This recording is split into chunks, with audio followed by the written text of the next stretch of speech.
مجلس اتحاد المسلمین نے مغربی بنگال کے اسمبلی انتخابات میں اترنے کا فیصلہ کر لیا ہے۔ گزشتہ رات دارالسلام میں منعقدہ عید میلاد تقریب سے خطاب کرتے ہوئے مجلس کے صدر بیرسٹر اسد الدین اویسی نے انتخابات میں حصہ لینے کا اعلان کیا، اور انہوں نے یہ بھی کہا کہ ہمایوں کبیر کی پارٹی کے ساتھ مجلس سے اتحاد المسلمین کی مفاہمت ہوگی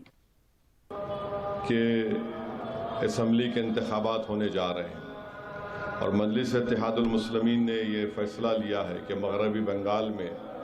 ہمایوں کبیر صاحب کی جو پارٹی ہے ان کے ساتھ مجلس اتحاد المسلمین ایک الائنس کرے گی، اور مجلس کے امیدوار اس الائنس کا حصہ بن کر ہم مغربی بنگال کے الیکشن میں حصہ لیں گے۔ ہماری کوشش یہی ہے کہ مجلس اتحاد المسلمین کو مضبوط کیا جائے، ہماری آواز کو مضبوط کیا جائے، ہمارے نمائندے ملک کے کونے کونے میں کامیاب ہو کر بے باک طریقے سے ایوان اسمبلی میں غریب اور مظلوم عوام کی آواز کو اٹھائے۔ اور آپ جانتے ہیں کہ مغربی بنگال میں پچھلے 15 سال سے وہاں پر 3 مرتبہ کے وزیر اعلیٰ ہیں محترمہ ممتا بنرجی صاحبہ۔ آپ کو جان کر حیرت ہوگی اور تعجب ہوگا کہ قریب 30% وہاں پر مسلم اقلیت کی آبادی ہے، اور 5 لاکھ کے قریب بیکورڈ کلاس کے سرٹیفکیٹ کو کینسل کر دیا گیا، جس میں زیادہ تر مسلمانوں کے بیکورڈ کلاس سرٹیفکیٹ ہیں۔ بہت سے ناانصافیوں کی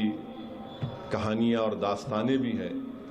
جو یہ لوگ صرف سیکولرزم کے نام پر ووٹ تو حاصل کرتے ہیں، مگر جہاں پر مجلس حصہ داری کی بات کرتی ہے، جہاں پر مجلس شراکت داری جمہوریت کی جو بات ہمارے بزرگوں نے کی تھی اس کو عمل کرنے کا مطالبہ کرتی ہے، تو ان کو بڑی تکلیف ہو جاتی ہے۔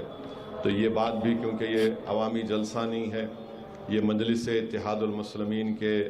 اراکین کا ایک عید میلاد کی تقریب ہے، میں یہ ضروری سمجھا کہ آپ کے سامنے بھی اس بات کو رکھوں۔ اور شاید بہت سے لوگ آپ نہیں جانتے ہوں گے